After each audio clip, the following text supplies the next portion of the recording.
seperti kita lihat ibrahnya Ibn Amir ini. Beliau seorang yang nampak lemah di mata manusia tetapi punya izzah, tidak merasa terikat dengan kedudukan, merasa butuh dengan dunia, ya. Dan perkara yang tidak sadar itu diantara kita adalah pekewo. Pekewo itu saya yakin tidak mungkin karena Allah. Ada nggak yang karena Allah? Ada ya? Di Jawa memang itu sudah menjadi sebuah budaya, tapi bisa diarahkan, ya. Mau ngaji pas dolan nggon mertua pekewo nek ninggalke anake engko piye, itu kan karena apa ya tadi, nggak punya bergening posisi. Kemudian sahabat, bagaimana kok bisa sahabat seperti itu diiming-imingi dunia nggak tertarik sama sekali?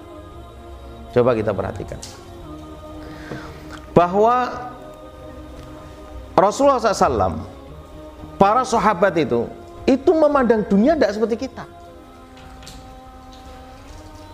Beliau memandang dunia itu remeh, hina, cela. Sementara kita tidak memuliakan. Kalau kita lihat dunia itu isinya ya 3. Zuyyina linnas hubbus syahawat minan nisa. Pertama perempuan. Perempuan ini ya pokoknya bisa jadi perempuan lain atau perempuan, ya istri kita ini perempuan. Itu syahwat. Syahwat itu satu keinginan yang tidak bisa dibendung. Pokoknya bahasa saya itu apa namanya, kudu rakudu gitu. Harus, itu namanya syahwat. Orang kalau misalnya di sini ada orang yang jual sate kelinci, tapi kok belinya di Solo gitu atau di Sukoharjo, ini namanya syahwat. Mujorono hanya untuk itu mesti. Padahal di sini ada, itu syahwat. Keinginan-keinginan, nafsu, itu keinginan itu. Coba kalau jangan pengen belajar merdeka, jangan nanti tulis PR lagi di rumah, tulis apa keinginannya. Semakin kita masih banyak keinginan-keinginan itu, maknanya semakin kita tuh terikat. Tapi coba kita bebaskan keinginan-keinginan itu. Pengen bangun rumah, rumah sudah ada, coret, set, ya kan? Pengen ganti motor, motor sudah ada, coret. Nanti bebannya nggak ada. Kalau nggak percaya buktikan. Selama masih banyak keinginan dunianya, makanya berarti kita masih terikat. Masih terikat. Ini para sahabat dulu nggak mikir begitu, ya kan? Nggak ada cerita sahabat tuh buka jam 8 tutup jam 4, raeneng. Ada nggak? Ada nggak? Nggak ada. Doif pun nggak ada itu. Para sahabat sedang berdagang di pasar jam 4 jam bukanya nggak ada. Nggak ada. Sak perlu nih. Dunia itu seperti mampir ngombe. Dunia itu seperti apa, orang safar.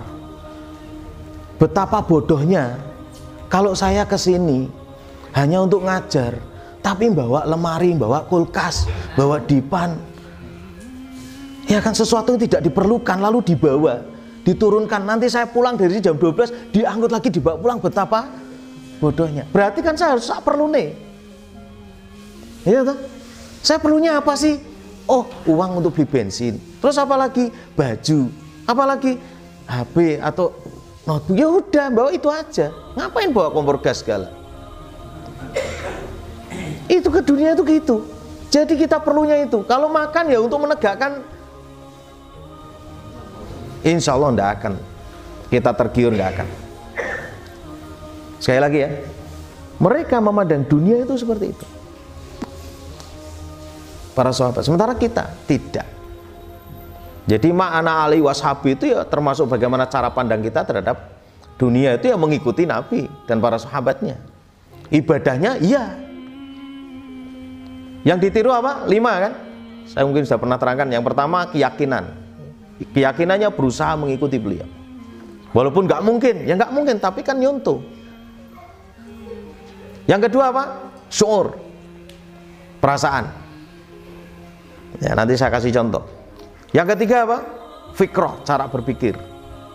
Yang keempat tadi akhlak. Yang kelima ibadah. Makanya tidak heran banyak orang yang mengaku sunnah tapi akhlaknya sesama muslim nggak beres. Berarti ma'ana li wasabi enggak. Jadi kalau kita sudah mulai paham ya bagaimana dunia, perjuangan kita insya Allah bukan saya katakan mulus, karena itu tetap akan diuji oleh Allah. Dan ujian yang paling berat bagi kita itu ya dengan dunia ini. Dan itu adalah wasilah yang paling efektif yang digunakan oleh syaitan, jin, dan manusia. Makanya nggak bergeming. Kalau kita kan takjub, dapat hadiah motor, takjub, senengnya karuan, sampai reso turu. Ternyata diumumkan keliru, bukan untuk antum, ini untuk sebelah antum. Reso turu meneh. Dan berapa banyak orang yang disiksa oleh dunia dan dia tidak terasa. Coba kalau tidak percaya. Orang ngumpulkan uang buat apa? Buat beli mobil. Setelah mobilnya datang, ya kan? Disiksa dengan mobil itu. Bagaimana cara menyiksanya? Orang mau pinjam nggak boleh. Hatinya, kenapa? Merasa memiliki. Tapi kalau dia merasa bahwa ini adalah bagian daripada nikmatnya Allah dan pemberian Allah, orang mau pinjam nggak apa-apa. Walaupun itu baru turun dari dealer. Lah kalau rusak Pak, Allah akan ganti. Makanya saya sudah berulang-ulang, akidah manhaj ini memang kajiannya itu diulang-ulang sehingga aplikasi tauhid itu sampai seperti itu. Yang diharapkan apa? Ketika nanti ada kajian-kajian seperti yang diadakan oleh tarbiyah, itu sudah tidak ada alasan kecuali betul-betul syar'i. Ya, betul-betul syar'i. Nah, ini baru merdeka. Karena apa? Bebas gitu. Nanti ujung-ujungnya kalau sudah kemerdekaan itu jenengan mau apa saja insya Allah, karena keterikatannya hanya kepada Allah SWT. Makanya sampai hari ini kita nggak mampu mentransfer ilmu ini kepada pasangan kita, itu ya disebabkan. Saya kembali kepada zuyyina linnasi hubbu syahwat minan nisa pertama, albanin, anak, ya kan? Makanya saya selalu pesan kalau anak-anak muda belum nikah itu rajin kemana-mana, itu saya nggak gumun. Nasihat saya satu, saya akan ingin tahu kalau nanti kamu sudah nikah, apakah masih sama rajinnya antum itu, masih sama enggak tapi setelah punya istri. Karena nanti akan ditunjukkan keberkahannya di mana itu nanti. Pernikahan berkah enggak itu nanti dilihat dari situ sebenarnya. Ya, barokah itu apa? Ziyadatul khair badal khair kan? Di antara ada yang setelah melakukan nikah itu sebuah kebaikan. Nanti muncul kebaikan enggak? Atau bertahan, bertambah gitu. Kalau enggak, istri saya penakut Ustaz, ini saya mau ngaji tapi istri saya takut di rumah sendirian. Nah, ini udah bahaya gitu. Udah, ya mungkin sekali dua kali lah antum bertanggung jawab membina dia sampai dia nggak jadi penakut. Makanya ada ikhwan-ikhwan itu kadang begini, nanti saya tak cari ustadzah aja. Mange cari ustadzah itu juga gampang. Enggak gampang juga. Di samping nyarinya susah, nanti setelah jadi istrinya dikandani malah ngandani. Tenang itu. Jangan sembarangan. Hati-hati juga. Enggak sembarangan. Makanya udahlah. Kita nggak usah terlalu muluk-muluk gitu. Ya pokoknya kalau yang dijodohkan sama Allah udah kita bina. Anak sama anak. Sama istri waktu dulu ya masih single, dia aktif, begitu punya istri masih tetap aktif. Nanti kalau udah punya anak satu gimana dia? Masih tetap aktif, nanti kasih anak dua, bagaimana? Istiqomah, hebat perjalanan. Terus kalau masih diuji istri satu, kemudian nggak banyak berangkat gitu ya, ya nggak usah nambah lah, nggak usah. Termasuk anak. Yang ketiga apa? Al-qanatiril muqantarah, harta. Ya, minat zahab wal fiddah, dari jenis emas, perak, wal khailil musawamah, al an'am wal harth. Makanya kemarin sebelum apa namanya Idul Adha itu saya sampaikan kalau misalnya jamaah ada 500 jumlahnya, maka harusnya 500 kambing minimal. Loh kok bisa begitu Pak? Nah ini latihan. Saya sampai bilang sama ibu-ibu, kalau jenengan punya kalung, gelang, anting, dol, saya bilang, Allah akan ganti. Wah, ini cincin pernikahan, nggak ada guna, nggak ada bekasnya. Jual buat beli kambing. Iya. Daripada tadi itu yang dibacakan ayat itu, fatarabbasu hatta ya'tiyallahu bi amri. Coba. Daripada dihukum sama Allah. Masa nggak percaya? Ini kan berarti kan ada keyakinan yang memang harus kita latih dari hasil akidah manhaj. Kita nggak bisa merdeka sampai kepada keyakinan itu terbebas dari yang lain. Sekarang alasannya apa? Kalau kamu nggak mau jual itu alasannya apa? Kan pasti ada. Ya kan? Nggak bisa bohong tuh hati itu. Makanya kambing itu harga mahal. Bisa mampu beli motor NMAX tapi kurban nggak mampu. Itu latihan. Saya sampai bilang itu, Nabi Ibrahim ketika itu waktu digantikan dengan sembelihan oleh Allah, itu kan nggak beli kambing, beli nggak kan? Berarti sudah disiapkan oleh Allah, dan itu berlaku untuk kita. Jadi binatang kurban ini sudah disiapkan oleh Allah. Allah ciptakan kita untuk ibadah. Setiap biaya untuk ibadah dan hidup kita ini sudah dijamin sama Allah. Antum mau nikah, biayanya sudah disiapkan. Mau nikahkan anak, sudah disiapkan biayanya.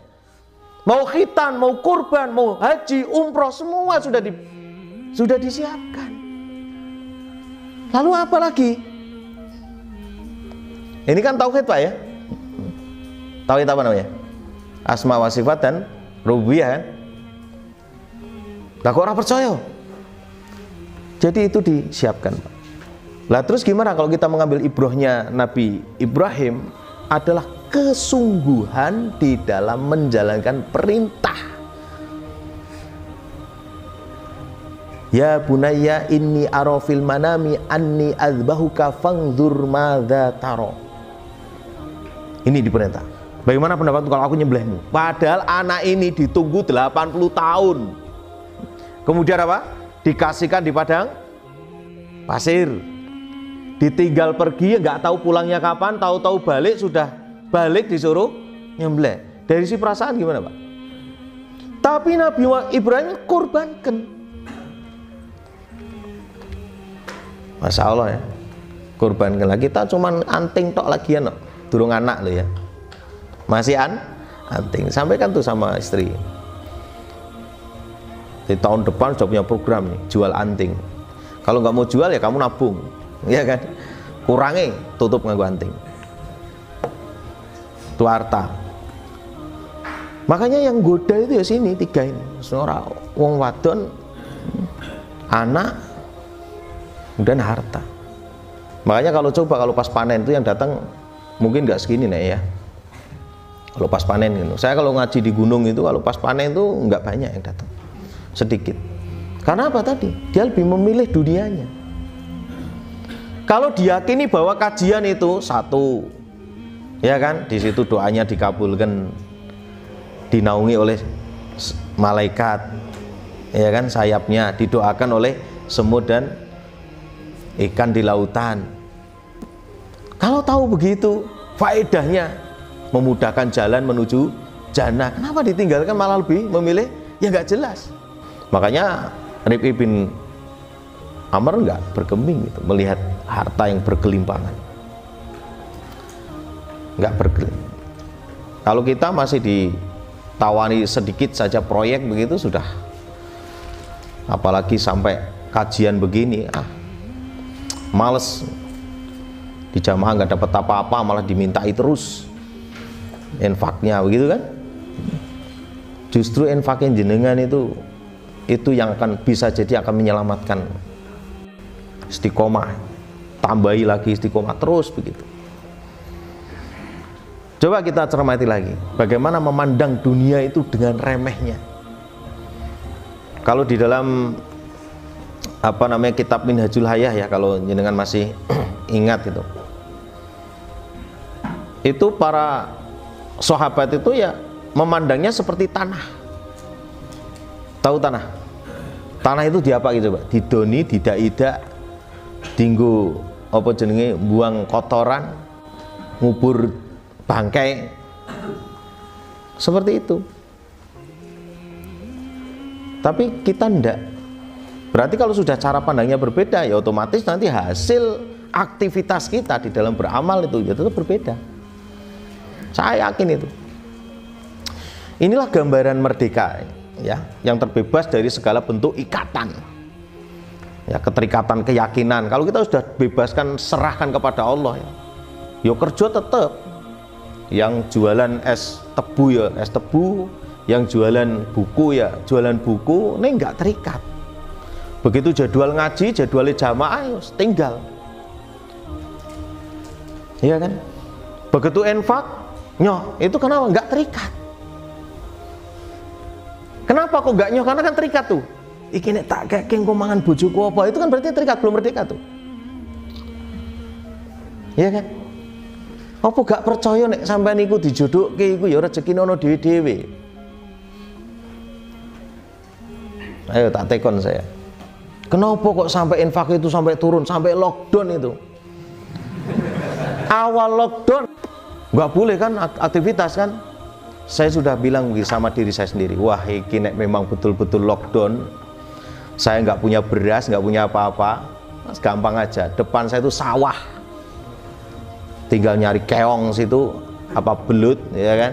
Udah makan keong sama belut lah, insya Allah. Tapi enggak terjadi. Ada saja orang yang ngirim beras lah, ngirim ini, clear. Saya semakin yakin, semakin kita ini aktif melalui jamaah ini, Allah nggak akan biarkan kita dalam keadaan terlantar. Wallahi nggak akan. Saya selama terjun di dunia dakwah belum pernah sampai nggak bisa makan, belum pernah. Ya, ini anak memang harus kasih tahu ini. Kita udah diulawali ustadz didatangkan, kiai kondang ke sini kok. Masa ngatasi istri aja nggak bisa, ngatasi makanan nggak bisa. Ini kan aneh. Bagaimana kita mau merdekakan kita dari penghambaan? Atasi. Maunya istri apa sih? Dimek-mek, ya dimek-mek. Iya kan? Dipijeti-pijeti. Es tungtung belikan, es tungtungnya paling 500. Ngetoknya 500 gue bojone. Aman, kita bisa ngomong bebas saja nggak bisa. Coba bayangkan. Mulai nanti pulang dari sini nih, kalau nggak percaya ini antum buktikan. Nanti pulang dari sini, HP matiin atau silent sudah. Gitu. Jenengan Pak terserah, mau mandang istri, mau megang, mau apa, duduk di sebelahnya, di pangkuannya. Ini kan sudah saya terangkan sudah lama. Bab kayak gini, biar jenengan merdeka dulu dari istri. Iya kan? Nanti perubahannya luar biasa. Nyuci sekali-sekali lah raketang sampean bagian merestok. Enggak apa-apa, dibantu. Jenengan lakukan 1 pekan aja. Kalau baik buat antum dan untuk jamaah ini, nanti suatu ketika ya, lanjutkan. Itu berarti antum sudah mulai masuk kepada merdekaan tahap 1 untuk mengalahkan orang-orang di sekitar kita. Tenan, sekali-sekali ajak makan lah. Nggak punya uang, punyanya berapa? 20.000. 20.000 itu kalau beli ikan nila bakar itu 15.000. Ya ajaklah sekali-sekali ke rumah makan begitu, nanti nasinya bawa dari rumah. Enggak, saya ngomong begini karena udah praktek.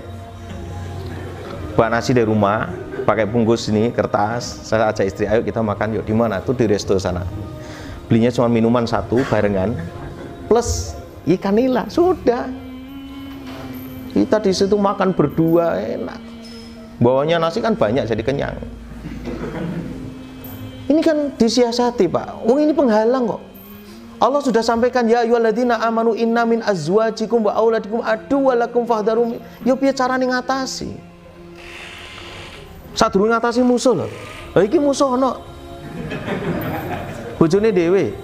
Maka gambaran merdeka di situ adalah kalau kita lihat dari Ibrahim itu, masya Allah, ya kan, satu keyakinannya sahabat Rib'i bin Amr, kemudian zuhudnya terhadap dunia karena dia sudah tidak lagi bergeming dengan dunia yang ditawarkan.